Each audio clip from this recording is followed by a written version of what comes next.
صباح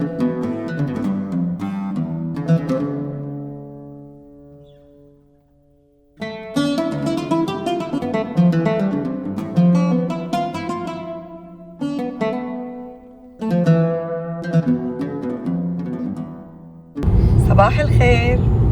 واليوم بلشت رحلتنا، رايحين على الشام.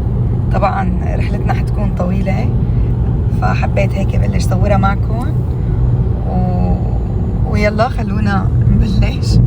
اليوم لا جولة ولا شيء، اليوم رحلتنا من لندن هيثرو لمطار بيروت، وحيكون فيديو شوي طويل وحنورجيكم هيك شوي من اللي حيصير معنا، وخليكم معنا. وإذا أول مرة تشوفوا قناتي أنا فرح، لا تنسوا تعملوا لايك وتشتركوا بالقناة وتفعلوا زر الجرس ليصلكم كل جديد.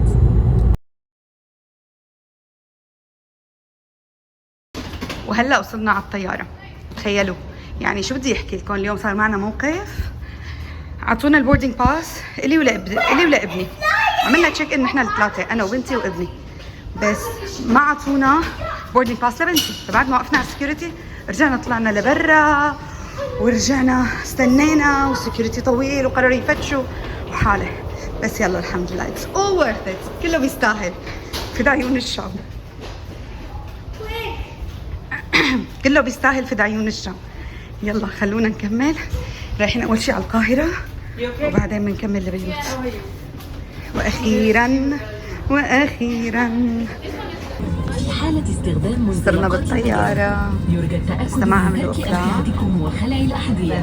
يعني سكر الباص. مفاجئ في ضغط الهواء، ستتدلى أقنعة الأكسجين المعدة للاستعمال. ما في ريموت مع ربط حزام المقعد بشكل حلو. ثبت القناع. يلا يا رب سبحان الذي خلقنا هذا. دعونا ونشوفكم. أقلعنا. بالعادة بحب طيارة بالليل، يعني تقريبا يكون الإقلاع الساعة 10 بالليل ونوصل على الفجر. بس هالمرة طلعنا من البيت 6 الصبح كرمال طيارة 9 الصبح، ومع هيك الطيارة تأخرت لأقلعت شي 55 دقيقة. شوفوا لندن من فوق شو حلوة، وكانت السما صافية، في شوية غيوم بالعالي، ومع هيك كان الجو بارد. وأكيد إذا طلعنا الساعة 6 الصبح من البيت ما منلحق نفطر أبدا، وخصوصي بعد اللي صار معي بالمطار ما لحقت أعمل شي. واجت الوجبة. أنا أخذت دجاج مقلي. شوف بعد ما فتحت شكلها كتير طيب. زي بتحمس بس حرام ما في كاتشب، بالعادة بحط بالشنطة بس مالي جايبة معي. وتشيز كيك كأنه أو كيك، ماي عصير والسلطة. كتير تحمست، جوعانة دغري فتحت السلطة. شوف شكلها شو حلو، حتى حاطين دريسنج بعرف كأنها زيت. ياي مثل ما خبرتكم بالفيديو اللي قبل قديش بحب الألوان للولاد بالطيارة، وأكيد الولاد لونوا وانبسطوا، والخدمة بالطيارة كانت كتير حلوة. عطونا أكتر من وجبة وقت الولاد طلبوا، وطبعا اضطريت نام وسيف ما قبل ينام، فخليت معه تشيز كيك لياكلها. ما بتتخيلوا شو صار، غفيت شوي ووقت فقت لقيت الدنيا كلها تشيز كيك. الحمد لله كان في وقت لسه قبل الهبوط، غيرت له أواعي وتركنا، وقبل ما نهبط بالقاهرة جهزت أغراضنا على السريع لأنه كنا متأخرين على الطيارة الثانية. ومثل ما توقعتوا ما لحقت صور شي بالقاهرة، وهون عم صور لكم الهبوط ببيروت. منظر ولا أحلى، وأكيد كل رحلة إلها صعوبات. ما قدرت دغري انزل على الشام لأنه شنتي ما وصلوا للصبح، فنمت ببيروت، والصبح درنا شوي ببيروت. كانت سفرة حلوة بس صعبة شوي. وبعد ما استلمت الشناتي من المطار دغري كملت على الحدود وعلى الشام. ألف الحمد لله ما كان في عجقة بالحدود. صح كانت رحلة طويلة بس كانت كتير بتستاهل. قطعنا الحدود اللبنانية وما قدرت صور فيها، وبعد قطعنا الحدود السورية. شوفوا هالشقفة من الطريق شو حلوة، ما شاء الله. سنة عن سنة بشوف الشجر عم يكتر. الطريق كان حلو وميسر، ما بتتخيلوا الفرحة اللي كنت فيها. وعن جد الولاد كانوا حتى متحمسين أكتر مني. وقت وصلنا كان كتير شوق، هيك الكل قالوا لي، بس أنا حسيت الجو كتير دافي وكتير حلو مقارنة بالمطر اللي مرينا فيه. عن جد بحس بعد ما قطع الحدود يعني الطريق بصير كتير سريع. أطول رنتين بستنى فيهم بالسفر وقت وزن الشناتي قبل الإقلاع، ووقت نوصل ونستنى لحتى نستلم الشناتي. غير هيك عن جد بحس الطريق مرق بسرعة. وصلنا على الشام بعد العصر، عن جد ما صدقت امتى وصلت على البيت.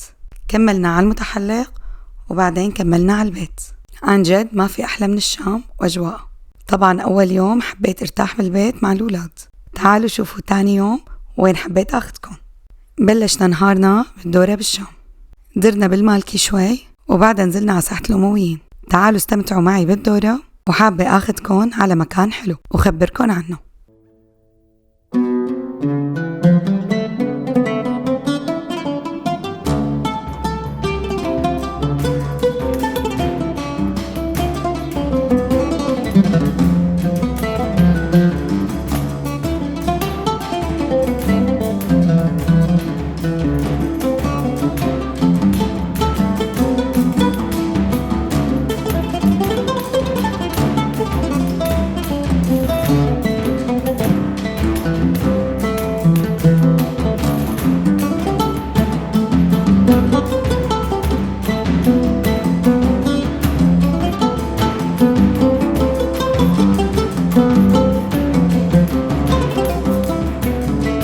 ووصلنا على مطعم جولياس، صاير مطعم وكافيه بنفس الوقت. موقعه قريب لفندق الشام على امتداد وزارة الصناعة بفندق أمية.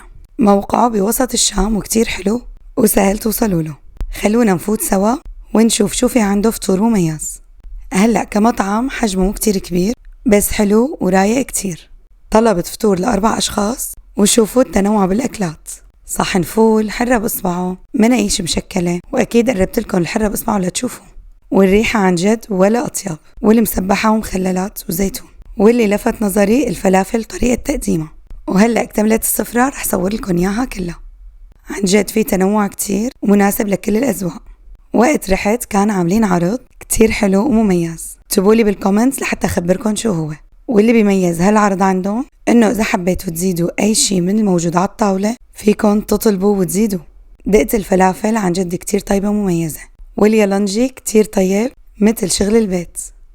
شوفوا الحشوة من جوا، وحمضه كتير راكز. بنصحكن كتير تجربوا. وأكيد ما ننسى الفتة بسمنة أو التسقية، كتير طعمتها طيبة ومميزة. حتى تاليا كتير انبسطت فيها. والتسقية كانت من الصحون يلي رجعنا طلبناها مرة تانية. وهلأ صار دور الحرة بإصبعه.